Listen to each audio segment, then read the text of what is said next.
Hi guys. So today I'm going to talk about natural bog filter and the way this pond is designed.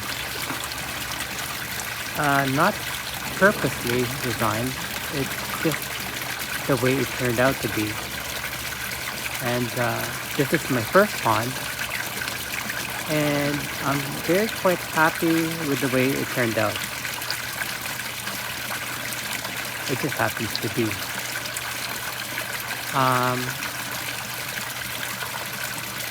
This is what you call a natural looking pond as opposed to a square pond that is quite clean. Those ones without rocks, and some of them you see windows on, and it's a little bit elevated above the ground. This pond is more a natural look that is dug into the ground.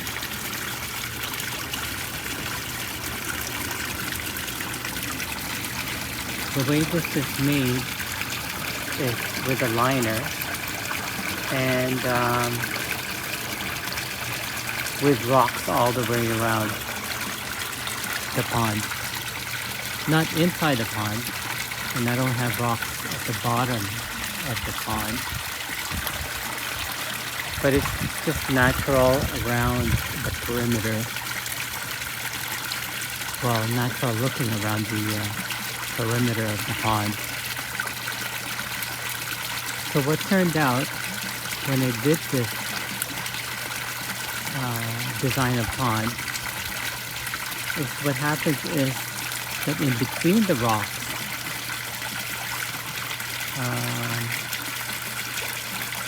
there are spaces where water can go in, and I'll show you those areas here. The water would go in between the rocks up to where the liner is. And first I worried that dirt and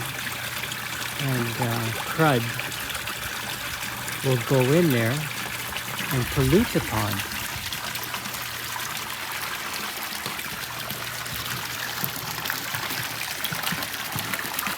In these areas here.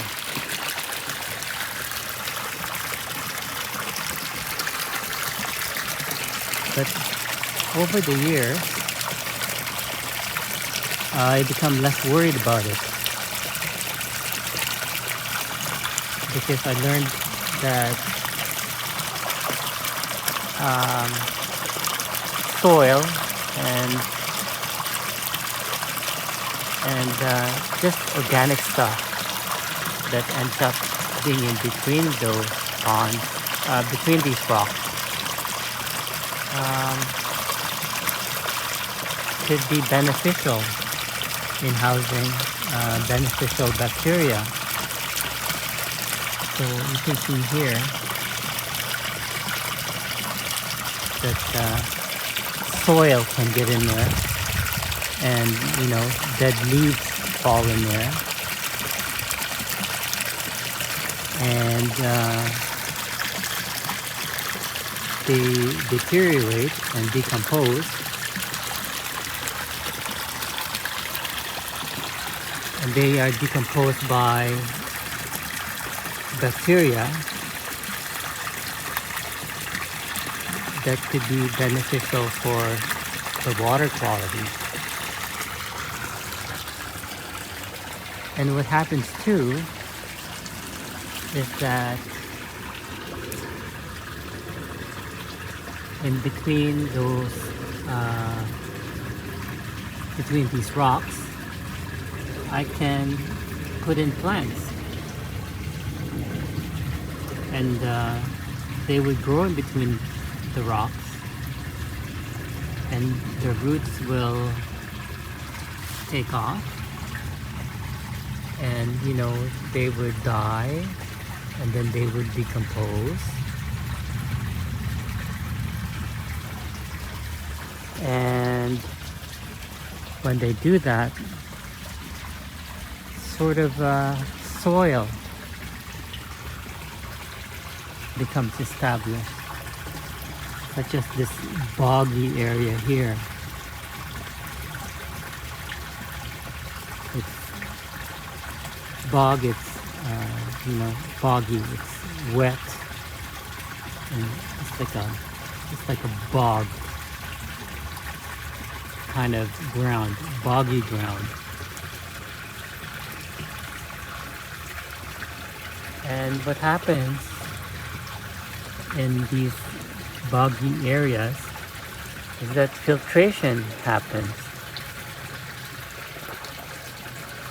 On the surface of the rocks in our filter materials, ammonia from the fish and other decomposing materials gets turned into nitrite by I forgot what they're called now,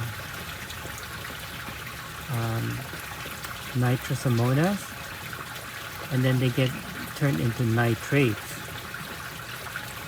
But in clean ponds, nitrates hang around because there's not so much bacteria that turns nitrates back into that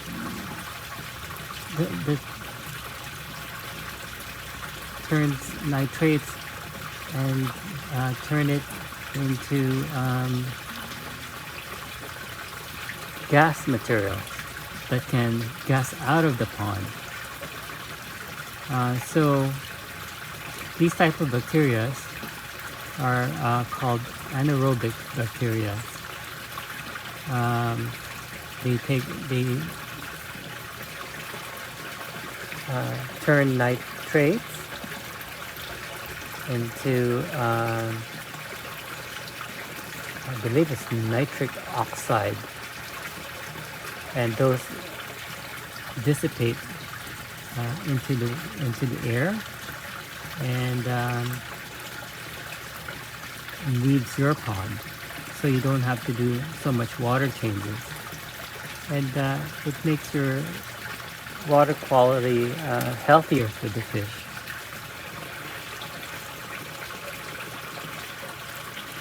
So this is where my boggy filters. These are the other type of filter that I have. It's a bog filter. See this wet area here? Water from the pond reaches this area. As the surface dries, more water comes in, soaks this area, turns nitrates into gaseous material, and then leaves the pond. So that's a kind of a continuous cycle.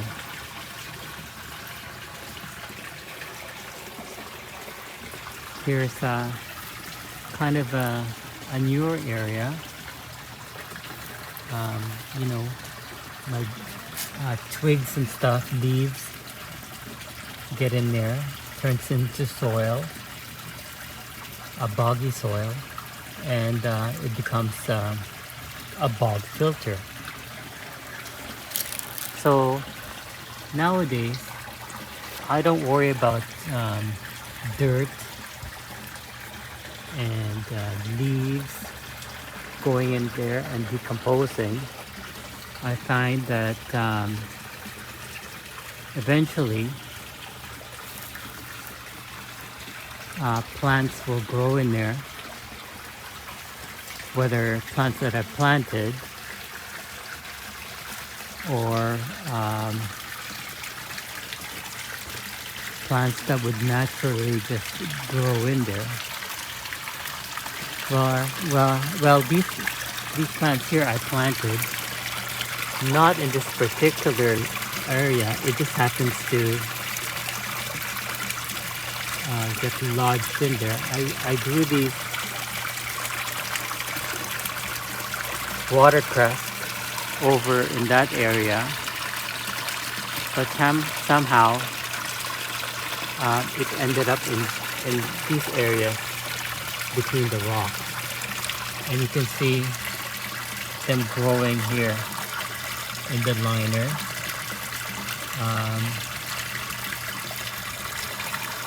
In between the liners, making a bog filter in those areas too. And I think underneath the bridge, these are natural plants. They're vines that end up growing between the rocks. And here are some more plants.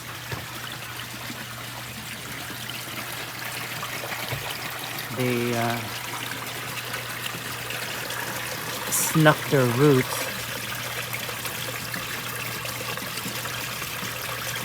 where the water is, in between the liner and the rock, and between the two rocks here. And in this area here, it looks like there's some algae that's growing.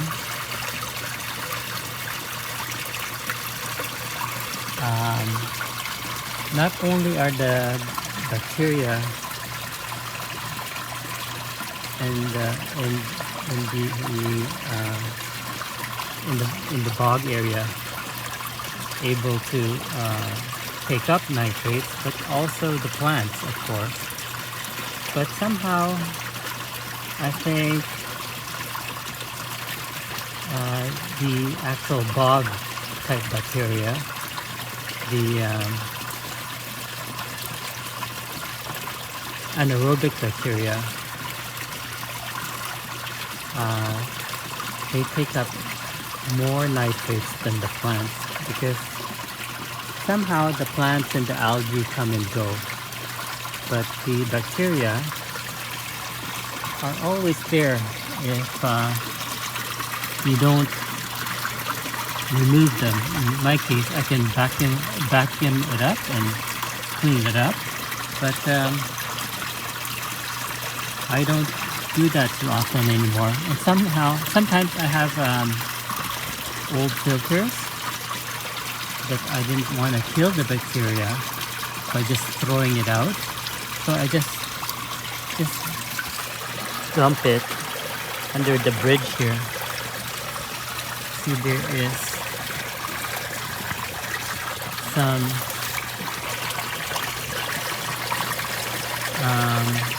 what do you call it, some ceramic bacteria, ceramic filters in there. I used to have it in some of my filters, and I have a sponge filter there.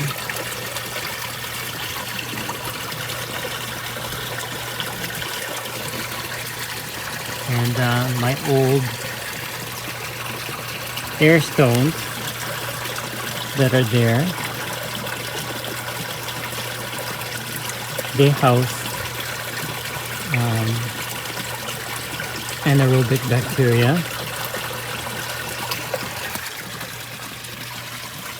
And I also have these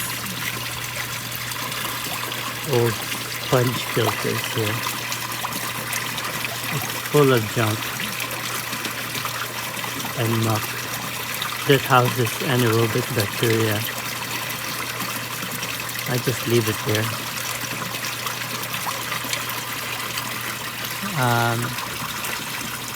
These two filters are pressure filters that houses a lot of anaerobic bacteria.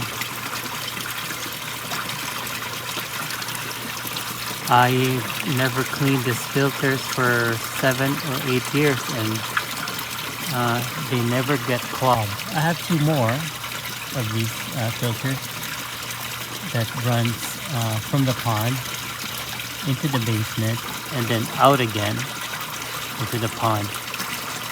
I've never cleaned those filters either, because first of all, I don't want to get rid of the bacteria, and second of all, I don't need to clean them because they never get clogged.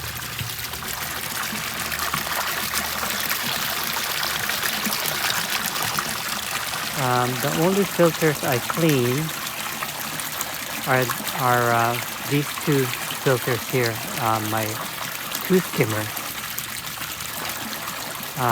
Only because they do tend to get clogged. I vacuum it up to unclog them, but even if they get clogged, it doesn't choke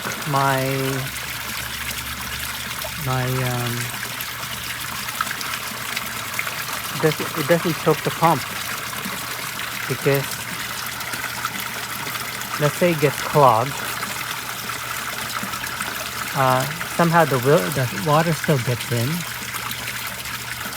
so that the pump doesn't choke up. Maybe it's just that I haven't left my pond long enough to be able to choke the pump.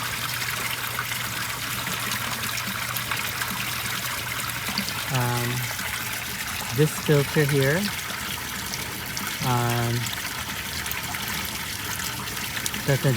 doesn't get clogged. Even if it clogs, I have these escape holes where water can go in, so as not to choke the pump, choke that pump there. I have holes in the pipe where water can go in, bypassing a clogged filter.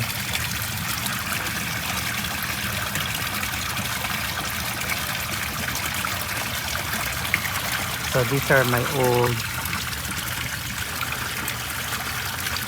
filter media. I just leave it in there so that it can house bacteria.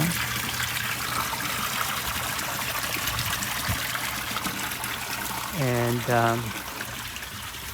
I also have this filter here, but I never clean. It's full of bacteria and looks like some sort of moss or algae that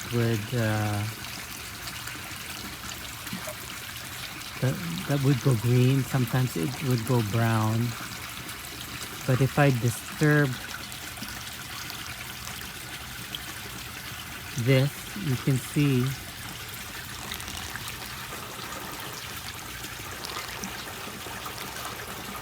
a lot of bacteria.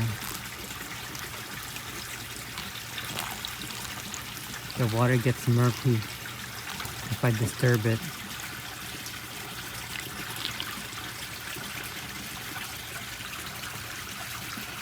Algae can be considered as also a filter, besides the anaerobic bacteria. But algae is not a very dependable filter. Depends on the season. In the springtime, they would go green and would help take away ammonia and nitrites and nitrates. But the moment they have a die-off, that would bring about a lot of organics in the pond, and those organics can easily turn into ammonia, which will be toxic for the koi. But if you have a lot of anaerobic bacteria, which are more of a dependable filter, it can easily absorb those organics from the dying algae, so as not to create too much ammonia in your pond.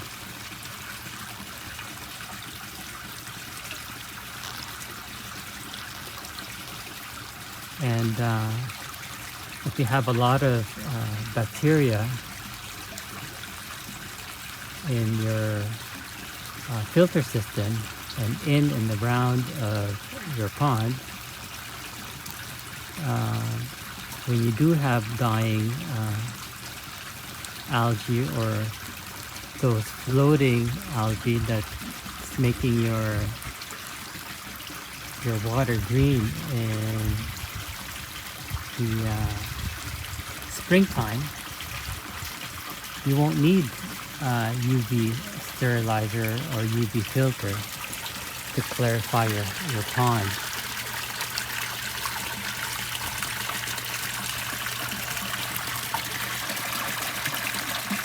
The other bog filter I have that I have is what happened when I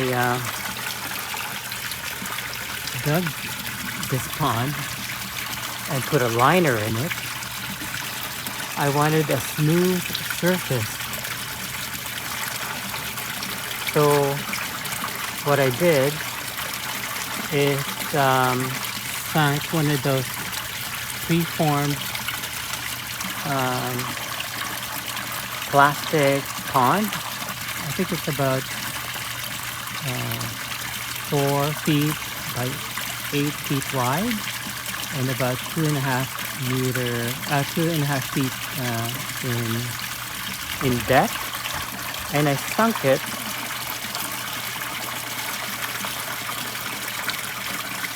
inside the pond, above the liner, so it creates a smooth surface at the bottom. I don't know if it's the pond's clear enough, but you can see it. You can see the top of it right there. And what happened is that in between where the preformed pond is and this liner, things and garbage and poop and leaves and twigs will get caught in between the space there and also create a bog filter. But so far,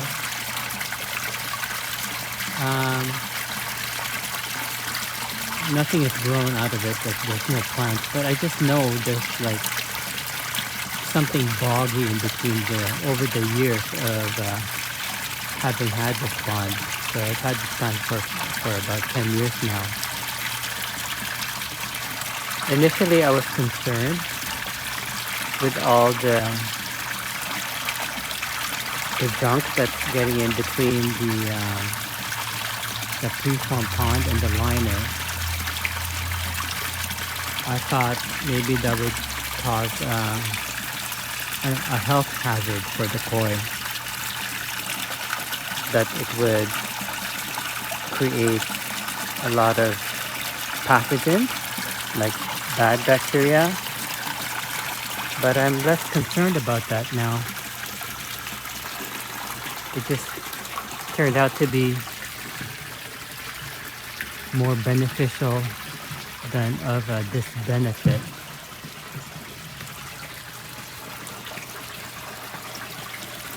So you can just see the outer edge of the preformed pond there and the liner. What I did in the past is try to block the area in the space in between. So I put some building blocks to cover the space, so that not too many junk will go in between. Because sometimes when I feed the pond, when I feed the fish some sinking food, I would notice that the food would go in there. Now I'm less concerned if food gets in there, because the food that goes in there would just feed the beneficial bacteria that's in between that space that I talk about there.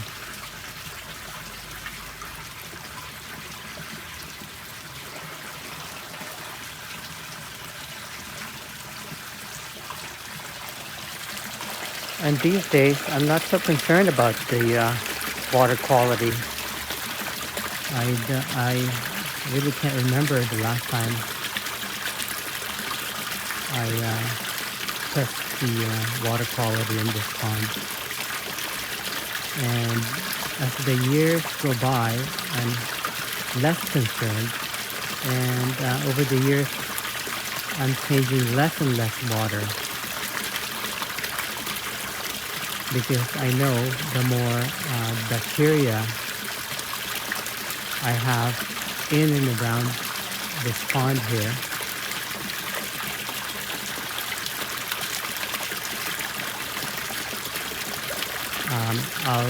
I'll need less and less water changes, and less and less. That means less and less do I have to run my in and out flow through system, which is how I change my water.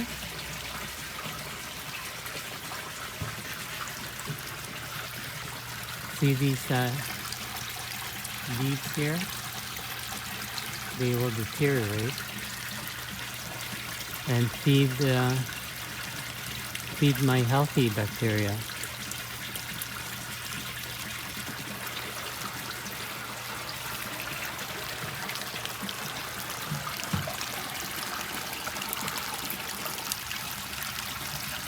Look at all that bacteria in between.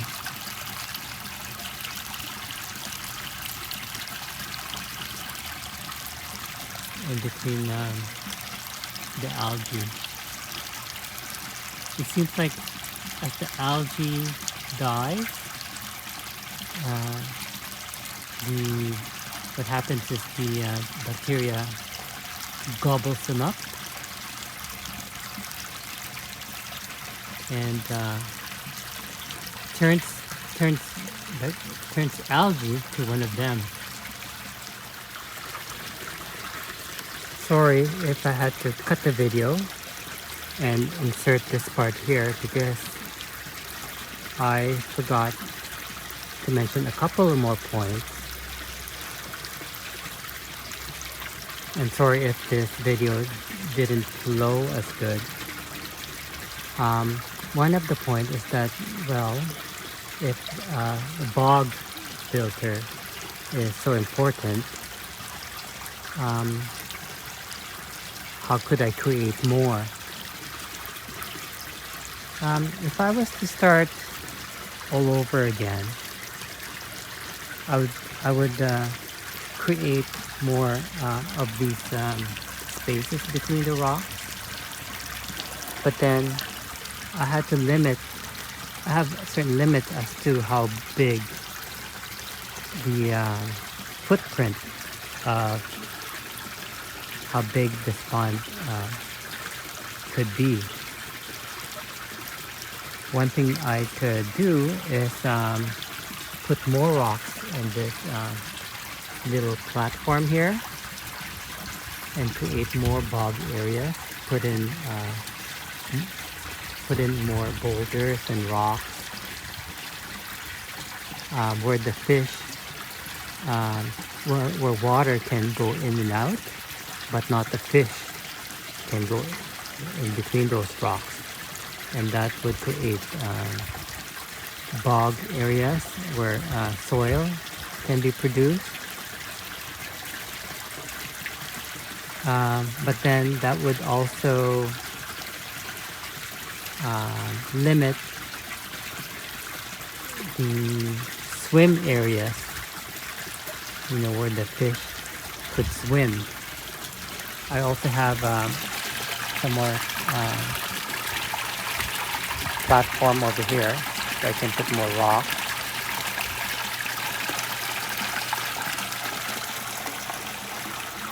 So for now, because I have a lot of koi, it seems like I'm changing too much water for the amount, because I have,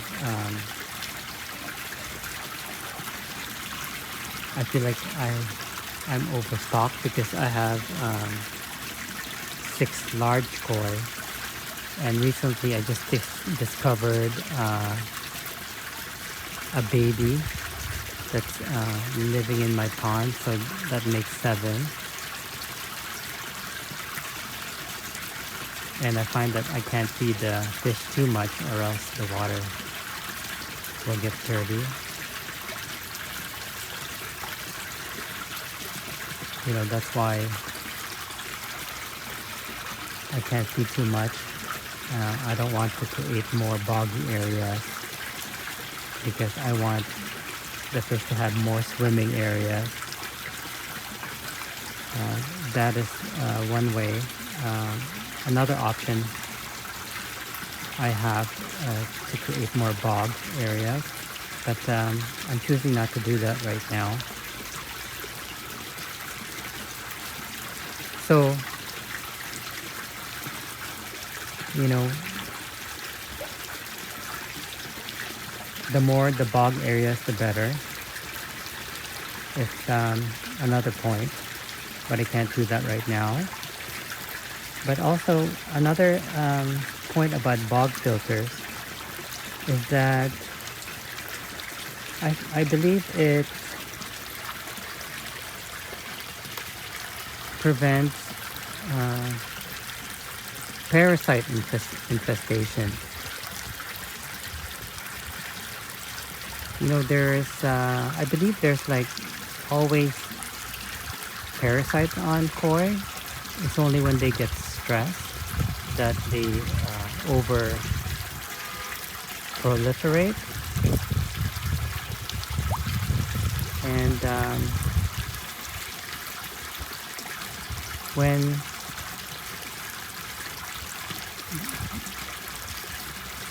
they over proliferate, there's more parasites on the koi, they tend to flash and flick them off. So when they do that, they come off the koi skin and they end up in the water. And in the water, they tend to sink or float. But when they sink, they end up at the bottom of the pond. And that's how I vacuum them up. But if they float and they end up in the bog and into one of my filters, such as this, they have no chance of surviving in these filters, because in these filters are full of microbes like ciliates, rotifers, tiny microscopic worms, and copepods, which are very nasty. They're very carnivorous, and they would just gobble these up, these parasites, and clean the water of parasites.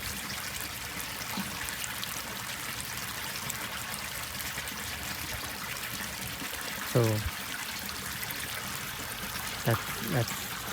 that's probably why I don't get too many parasites, or they don't splash too often.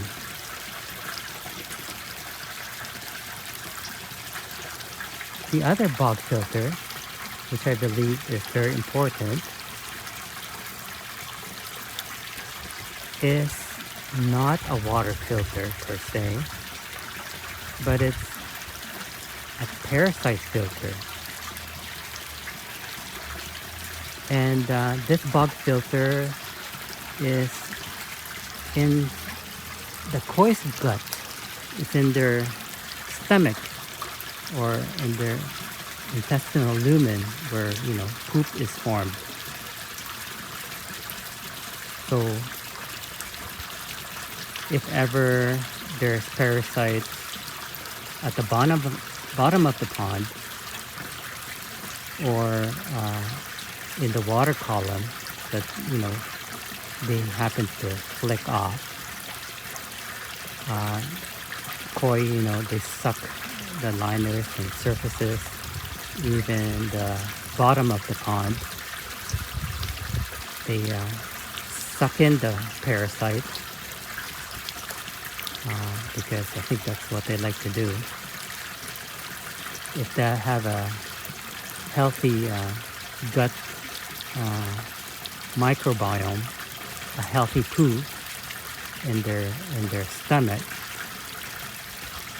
there are also bacteria and protozoans, and I don't know what else is in there. If they are also predatory to any parasites that make it alive in their bowels, so they probably have no chance of living in a healthy koi with a healthy gut. So parasites are ingested and they die. But if the koi filter, their poop, their microbiome in their gut is not healthy, they tend to be leaky and unhealthy, and they wouldn't be able to fend off the parasites or viruses or what have you, and they would end up in a leaky gut, and will go past through a leaky gut and end up in their circulating system, and that's how koi get infection, which means sepsis. They would bloat up, get all pine-coned, and die. So that is another bog filter that is important, and this time it's inside the koi.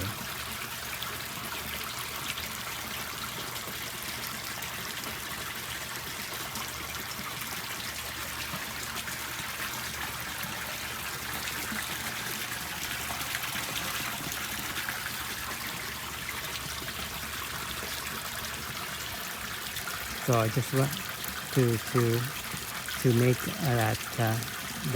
that particular filter healthy. You have to keep the koi unstressed. You have to feed them healthy food, and keep them in an environment that they are very comfortable with. That means, not too hot, not too cold, not any sudden changes in their environment. So that's it for that insert. Oh, before I stop, another point about a bog filter is that it's harder to create a bog when your pond is elevated and not too exposed to wind and soil and leaves and other organics that would help feed the bog filter. And having a pond that's close to the ground when it's windy or when you're working around the pond, dirt and soil and stuff that doesn't get swept inside the pond, and that's where the bacteria comes from in the first place. So I don't worry about stuff that gets in the pond, especially if it's natural, like the natural leaves that's deteriorating, the natural dirt that happens to be blown in the pond, such as these dirt here. Sometimes they get blown inside the pond that leave there those grape fruit or grape skin that gets blown in. They feed the bog filter, and that's not bad for the core, and it's good for the bog filter. And yeah, this is the insert, and back to the video.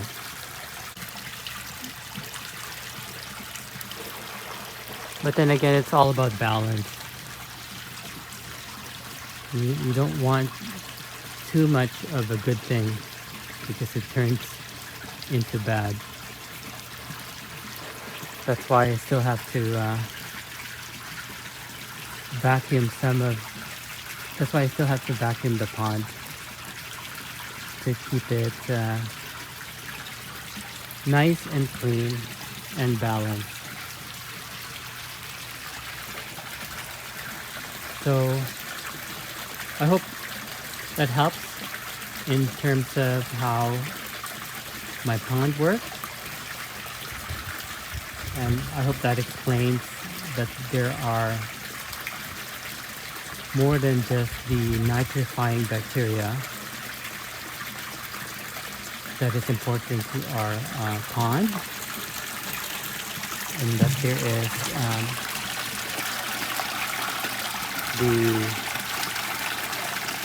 anaerobic bacteria that's also important in our pond, and those live in the bog area, in between the rocks, and sometimes the plants and algae can grow above it.